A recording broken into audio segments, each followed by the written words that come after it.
नमस्कार, माँ शारदा एजुकेशन हिंदी में आपका स्वागत है। हम पढ़ रहे हैं कक्षा 10 हिंदी क्षितिज का पाठ 3 कविता और सवैया के प्रश्न उत्तर। इससे पहले के 6 प्रश्नों के उत्तर हम इससे पहले वाली वीडियो में पढ़ चुके हैं। प्रश्न 7वां, प्यारी राधिका को प्रतिबिंब सो लगत चंद। इस पंक्ति का भाव स्पष्ट करते हुए बताएं कि इनमें कौन सा अलंकार है। इसका उत्तर है चंद्रमा सौंदर्य का श्रेष्ठतम उदाहरण है, परंतु कवि ने राधिका की सुंदरता को चांद की सुंदरता से श्रेष्ठ दर्शाया है तथा चांद के सौंदर्य को राधिका का प्रतिबिंब मात्र बताया है। कवि कहना चाहते हैं कि राधिका की सुंदरता और उज्ज्वलता अपरंपार है। यहाँ चांद के सौंदर्य की उपमा राधा के सौंदर्य से नहीं की गई है, बल्कि चांद को राधा से हीन बताया गया है। इसलिए यहाँ व्यक्तिरेक अलंकार है, उपमा अलंकार नहीं है।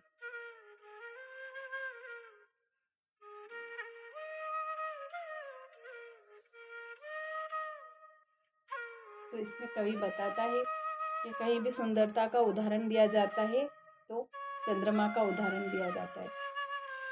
जितने भी कवि उदाहरण देते हैं नायिका का तो उसको चंद्रमा के समान बताते हैं, लेकिन कवि देव ने यहाँ राधा को इतना सुंदर बताया है। सुंदरता का सर्वश्रेष्ठ उदाहरण राधा को ही बताया है। कवि का कहना है कि चंद्रमा तो राधा का प्रतिबिंब मतलब राधा की परछाई है। राधा की चमक से ही चंद्रमा चमकता है। यहाँ चंद्रमा को राधा को चंद्रमा की उपमा नहीं दी गई है और चंद्रमा को राधा की परछाई बताया गया है। कवि ने बताया है कि राधा की जो सुंदरता है, उज्ज्वलता, जो चमक है राधा में, वह अपरंपार है, मतलब असीमित है। और यहाँ चांद के सौंदर्य की उपमा राधा के सौंदर्य से नहीं की गई है, बल्कि चांद को राधा से हीन बताया गया है। राधा को अधिक तेजस्वी और अधिक सुंदर बताया गया है और चंद्रमा को हीन बताया गया है, मतलब राधा से छोटा, राधा से कम सुंदर बताया गया है। इसलिए यहाँ पे व्यक्तिरेक अलंकार आएगा, उपमा अलंकार नहीं आएगा, क्योंकि यहाँ उपमा नहीं दी गई है।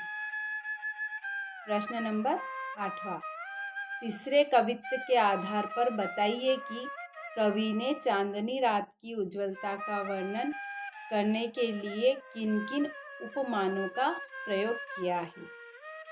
उत्तर, कवि ने चांदनी रात की उज्ज्वलता का वर्णन करने के लिए स्फटिक शिला से बने मंदिर का, दही के समुद्र का, दूध जैसे झाग, मोतियों की चमक का और दर्पण की स्वच्छता आदि उपमानों का प्रयोग कर कवित्व की सुंदरता में 4 चांद लगा दिया है।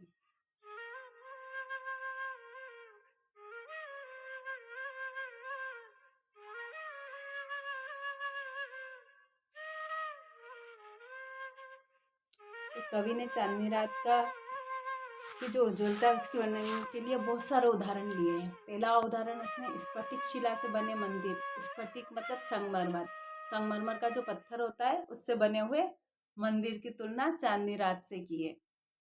और दही के समुद्र, कवि ने जो चांदनी रात जमीन पर बिखरी हुई रहती है, चांदनी रात का जो प्रकाश रहता है उसकी उपमा दही के समुद्र से की है। कवि कहता है ऐसा लगता है जैसे धरती पर दही का समुद्र हिलोरे ले रहा है।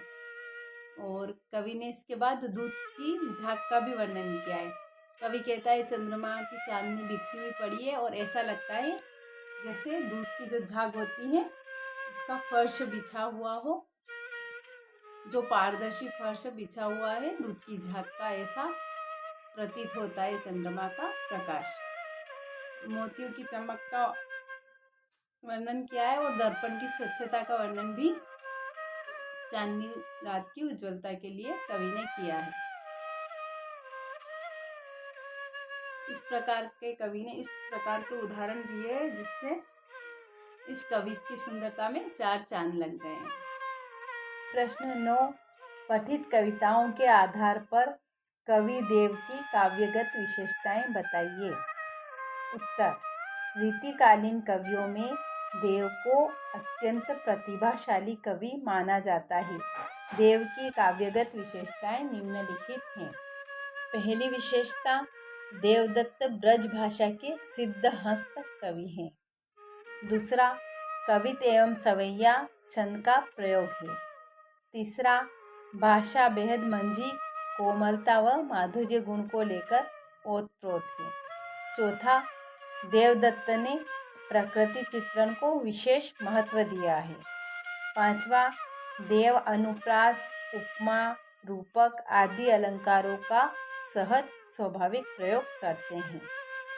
छठा, देव के प्रकृति वर्णन में अपारंपरिकता है। उदाहरण के लिए उन्होंने अपने दूसरे कवित्व में सारी परंपराओं को तोड़कर बसंत को नायक के रूप में न दर्शाकर शिशु के रूप में चित्रित किया है।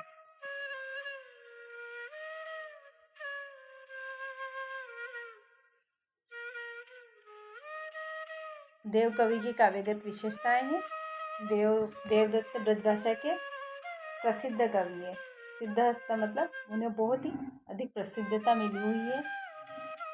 ब्रजभाषा में वह सिद्धहस्त है।